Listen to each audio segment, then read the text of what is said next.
जय भीम। आप देख रहे हैं बहुजन समय। साथियों, आज दिल्ली यूनिवर्सिटी गेट नंबर 4 पर यहाँ पे आपको दिखाएंगे कि जहाँ पर रितु सिंह यहाँ पर धरने पे आज 137 दिन हो गया बैठी थी। तो आज वहाँ का दृश्य देख सकते हैं कि यहाँ पर एकदम साफ हो गया है। यहाँ पर कोई भी निशान नहीं है कि यहाँ पर कभी रितु सिंह यहाँ पर धरने पे बैठी थी। आप देख सकते हैं, न तो यहाँ पर कोई बाबा साहब का स्टैचू है, न फोटो है, न कोई झंडा बैनर और दरी कुछ भी नहीं है। तो उसी में से हमारे साथी एक मिले हैं जो कि उस धरने में बैठे थे। तो वो सारी घटना बताएंगे कि कैसे पुलिस वाले आए, इनको डिटेन किया और कहाँ ले गए, फिर कब छूटे। तो इनसे जानता हूँ। हाँ सर, आप यहाँ पर क्या घटना हुई आप बताएंगे इसको? बिल्कुल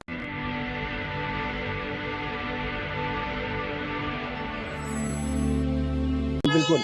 देखिए, जिस दिन की घटना है वो सारे डिटेल्स बताएंगे कि आज डॉक्टर रितु का आंदोलन का 4 महीना प्लस हो चुकी है और दिन रात ठंडी बारिश सब को सहते हुए और इन मनुवाद के खिलाफ, जातिवाद के खिलाफ, इन लोगों के खिलाफ जो है ना, आरएसएस के खिलाफ जिस प्रकार डॉक्टर रितु लड़ रही थी, तो हम लोग मिल करके डॉक्टर रितु का समर्थन पे हम लोग डट करके इन मनुवाद के खिलाफ लड़े थे। और जिस दिन की घटना थी और कल छोड़ करके परसों, यानी कि आज तारीख हो गया आपका कौन सी तारीख है आज? 28 ना? हाँ सर, आज इसमें 11 तारीख है। इसको काट दीजिएगा। हाँ, इसको कट करके। तो आज 11 तारीख है, 11 जनवरी। तो साथियों, हम लोगों का जब डिटेन किया गया था, जब हम लोग रात्रि जब विश्राम किए 10 बजे रात को, डॉक्टर रितु का तबीयत ख़राब होने के कारण वो बोला कि हम जा भी सकते हैं या नहीं भी जा सकते हैं। लेकिन हम 10 बजे के बाद हम अपने तंबू में सो गए थे। और सोने के बाद जब सुबह हम नींद में रहा था, लेकिन अचानक लगभग 300 से 400 पुलिस वालों ने पूरे एकदम जहाँ प्रोटेस्ट हमारे जो इस एरिया जो है, ये पूरे एरिया पुलिस प्रशासन ने घेर लिया था हम लोगों को। और हम लोग सिर्फ और सिर्फ 5 हम लोग सदस्य थे जो कि सब सोए हुए थे और एक व्यक्ति जागे हुए थे।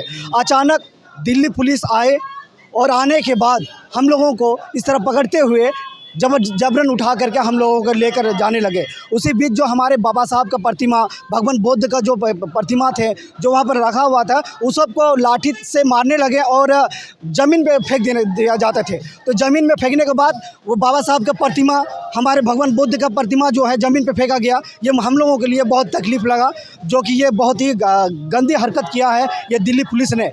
अच्छा, मैं कह रहा हूँ कि अगर यहाँ पर रितु सिंह गलत कर रही थी, आप लोग गलत करते, आपको डिटेन करते, लेकिन बाबा साहब कौन से गलत कर रहे थे जो बाबा साहब को इतना उनके साथ उनके फ़ोटो पे इतना दुर्व्यवहार पुलिस ने किया? ये बहुत गलत किया है। और इन मनुवादी के खिलाफ, इन जातिवाद के खिलाफ, इन आरएसएस वाले दिल्ली पुलिस के जो सारे पे जो नाच रही है आरएसएस के पुलिस, इन लोगों को भी ऊपर से लेकर नीचे तक जितने भी इसमें मिले भगत है, सबको कड़ी से कड़ी कार्रवाई की जाएगी। जिस प्रकार हमारे महापुरुषों का अपमान की गई, ये दिल्ली पुलिस इन लोगों को छोड़ेंगे नहीं। उसके बाद बाबा साहब का जो तस्वीर थे, हम लोगों को जहाँ पर धरना थे, यहाँ पर हटाने के बाद शुद्धिकरण किया गया। यहाँ गंगा मूत्र और गंगा जल और गौमूत्र छिड़काया गया, तब जाकर शुद्धिकरण किया गया। यहाँ आप देख सकते हैं कि पूरे एरिया को किस तरह का धोया गया है, आपको दिखला सकता है। आइए आप देखिए। सबसे पहले यहाँ वो प्लेस है जहाँ पर हम लोग धरने में थे। यहाँ हम लोग धरने में थे, यहाँ पर बाबा साहब के प्रतिमा थे, यहाँ पर बाबा साहब की जहाँ पर प्रतिमा है, यहाँ पर देखिए किस तरह से पानी से धोया गया है और धोने के बाद इस तरह शुद्धिकरण किया गया है। तो जरा देखिए, ये आवाज़ क्लियर आएंगे? हाँ, ये जो पानी ज़रा दिखलाइए। ये पानी देखिए किस तरह, यहाँ पर हम लोगों का तंबू था और वहाँ बाबा साहब का प्रतिमा है। देखिए यहाँ पर जहाँ पानी यहाँ भी है, तो यहाँ शुद्धिकरण किया गया था, इसलिए क्योंकि बाबा साहब का प्रतिमा थी। बाबा साहब का जो प्रतिमा है, प्रतिमा को शुद्धिकरण किया गया है, क्योंकि वो नीच जाति का कहते हैं ना बाबा साहब को सब कोई कि नीच जाति का है। अच्छा, ऐसा तो नहीं है पानी डाल दिया ताकि यहाँ लोग आप बैठ न पाओ? वहाँ भी तो बैठ सकते हैं हम लोग। अगर उस तरह का बात होते तो सब जगह पानी होता था कि उधर पानी है, नहीं है। यहाँ क्यों दिया गया था? क्योंकि यहाँ पर बाबा साहब का प्रतिमा थे, इसलिए शुद्धिकरण किया गया था। हम लोग यहाँ पर बैठते थे, यहाँ पर दलित बैठते थे, इसलिए शुद्धिकरण किया गया था। ये कौन? ये आरएसएस वाले लोग, ये दिल्ली पुलिस किसके इशारे से नाच रहे हैं? ये आरएसएस के पल्लू पे नाच रहे हैं ये लोग। अच्छा, अभी मैं कुछ सुन रहा था, कुछ बच्चे कहते हैं नीच लोग हैं, तो क्या इनको बताया गया है कि जो यहाँ बैठ रहे सब नीच चल वाले लोग हैं, बाकी ये ऊँच जात के हैं?